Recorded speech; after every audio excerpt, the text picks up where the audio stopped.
It's a pleasure to introduce our next speaker. So, trying to think about how to say this because our next speaker cannot be defined by words. Nonetheless, I'm going to share a few words that come to mind when I think of her. She's a marketer, a board member, executive director, advocate, leader, luminary, innovator, pioneer, mover, shaker. The most important word of all to me, though, is friend. And so I'm very excited for you to hear about the incredible work that she's doing from the middle of everywhere here. Let's please extend our circle of compassion to Kimberly Goins. Oh, Jay, that's so amazing. Thank you so much. Can you hear me okay? Okay, perfect.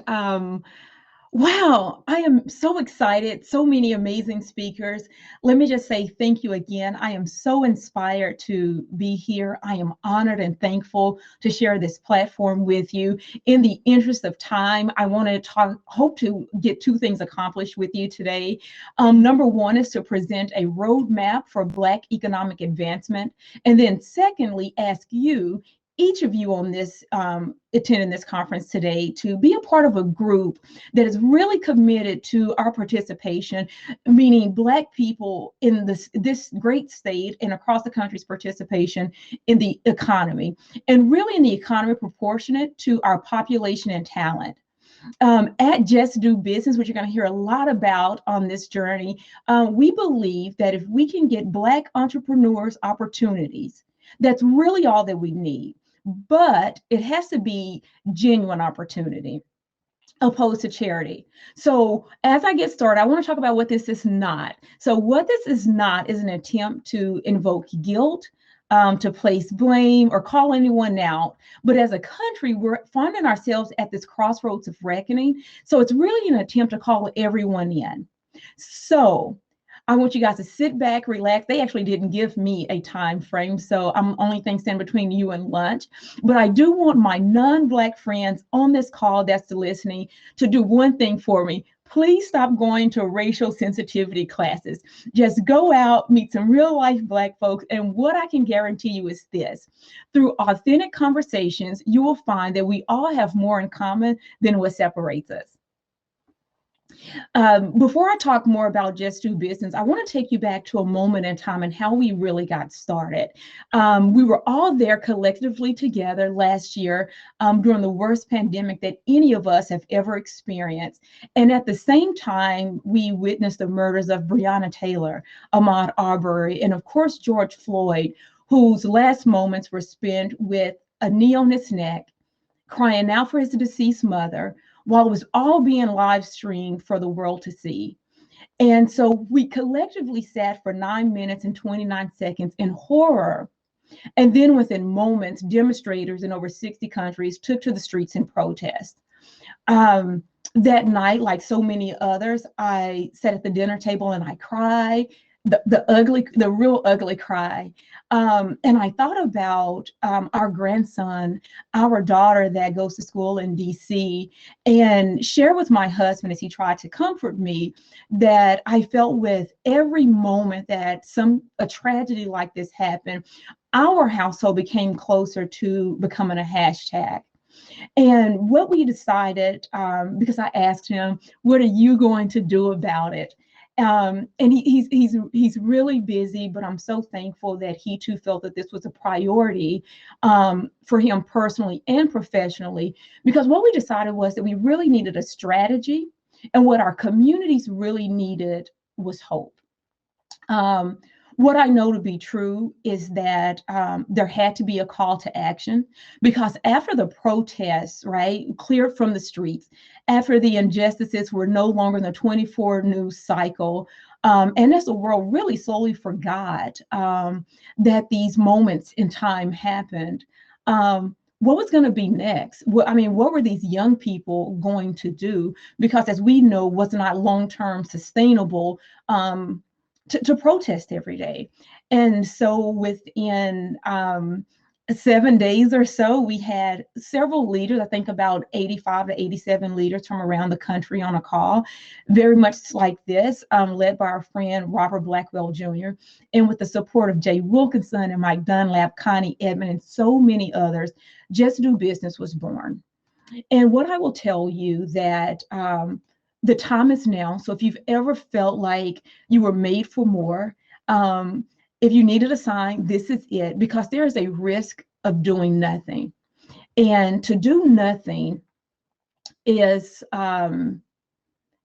we will continue to see our streets filled with protests, these flashpoints happening. We will continue to see the challenges around poverty in our communities. So I want to give you guys a test. And our friend Robert Blackwell Jr. says he asked this question 100% of the time he gives a talk. He says no one has ever gotten it right. I took the time before I got on to look at everybody's photos, so you look like a really smart group of folks. And so just, can you name two famous Black entrepreneurs who have no connection to sports or entertainment? And if you can, drop them in the chat. What I will tell you, if you can't name two famous, then neither can Black kids in poverty, because the market is telling them to hedge their bets on entertainment and sports, and that's what they do. But it's really mission critical that our young Black boys and girls have a new vision of themselves. And so what the Black community needs, as we really battle this, is fewer charitable efforts, because we had so many friends asking, where should we give? What should we do? We actually need less charity, and we need more business partners. Thank you. The Federal Reserve Bank of New York found that more than 40% of Black-owned businesses in the United States closed between February and April 2020 versus 17% of white-owned businesses. Over those 3 months, the number of Black business owners dropped by a staggering 440,000, and the losses are likely to grow. By September of 2020, nearly half of all Black business owners said that without federal support, they would only be able to remain in business for another 6 months. But there was some good news that came out of 2020, and that was Fortune 1000 companies responded by committing $66 billion to racial inequities. But now the question is, how can this potential be tapped in a way that delivers meaningful and systemic change? So I really want to talk about the state of Black America, share some numbers with you, and then really dive into the Just Do Business solutions. I actually saw, as I was preparing for this talk last night, this number literally just changed with the new median wealth in 2019 of white families, 188,200, and Black family median income only raised to 24,100. So I want to now talk about the business participation gap, because we also believe it leads to the community wellness gap. The problem with the lack of Black participation in African Americans are that we're the only U.S. racial group earning less now than we were in 2000. Black boys are the least likely of any group to escape poverty, and most likely to fall into it, even if they were born wealthy. And this is according to a new study. So if you take the revenue of businesses with employees, if you take all the majority-owned companies, including public companies, the annual revenue for that majority-owned population is 9.4 trillion. Women, $1 trillion. Asians, 455 billion. 276 billion for Hispanics, and only $98 billion for Blacks. Even though Blacks have double the education achievements of Hispanics. And so oftentimes we hear that it's this achievement and education gap that most people like to talk about, but what the numbers tell us that is actually not true. The next. So now ask yourself, where in the world are poor people healthy, educated, and safe? And conversely, where in the world are affluent people not healthy, educated, and safe, regardless of their race? Oprah, Michael Jordan, Tiger Woods, they're all Black, but none of them have issues in housing, healthcare, or education for their kids. That's because when Black people participate in the economy in a meaningful way, then many of the issues that we see in the Black population, housing, poverty, healthcare, etc., they actually just don't exist. So what is our mission? Our mission is to educate and inspire Nebraska business leaders and take action on economic inclusion for Black residents across the state. So how are we going to accomplish this mission? I am glad you asked. So in collaboration with the Nebraska business and economic leaders, Just Do Business is organized around creating impact for Black Nebraskans via the following initiatives. Number one, we are working to create a support system and wraparound services offering to assist Black owners with core business needs, including business plans, accounting, HR, legal, and marketing.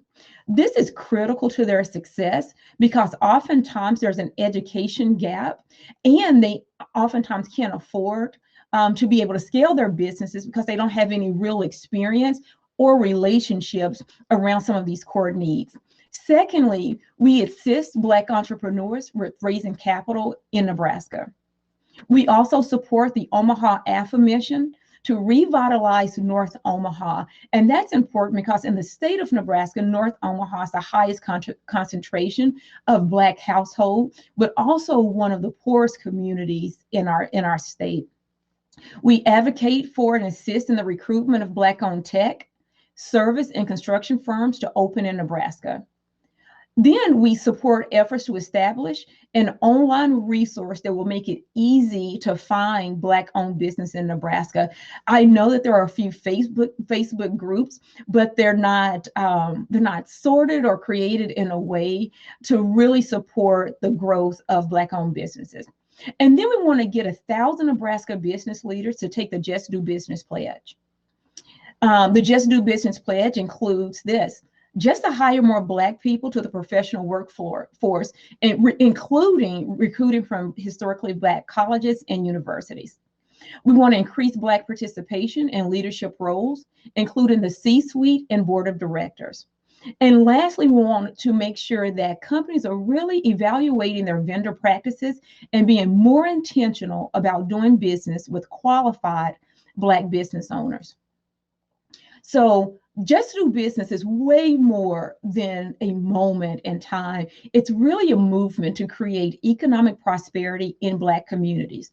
So my challenge to each of you is this: at the end of this conference, just go buy something from a Black-owned business. Together, we can prove that the free enterprise system works for everyone. I'm going to have Graham or Jay or somebody really smart on the other end of this share a list of Black-owned businesses. And that would love to earn in turn, that would love in turn to earn your business. And we ask that you partner with us. We are a new organization. Our website will be in the chat, and we'd love for you to contribute. Thank you so much.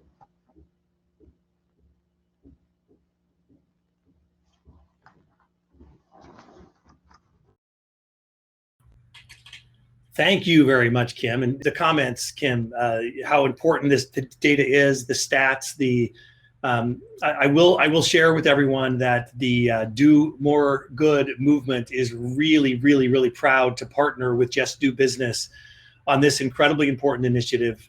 And it's so simple when you break it down. All we have to do is be an inclusive economy and be intentional about how we do business. It's pretty simple. We're not asking for handouts. To one of the comments, we're not asking for saviorism. We're not asking for any of that. We're just asking for fair participation and intentional inclusion in the economy, and how much impact can we make if we just focus on that. It's such an important message. Thank you for the work that you do, Kim. Thank you guys so much. Thank you, Jay. Have a great day.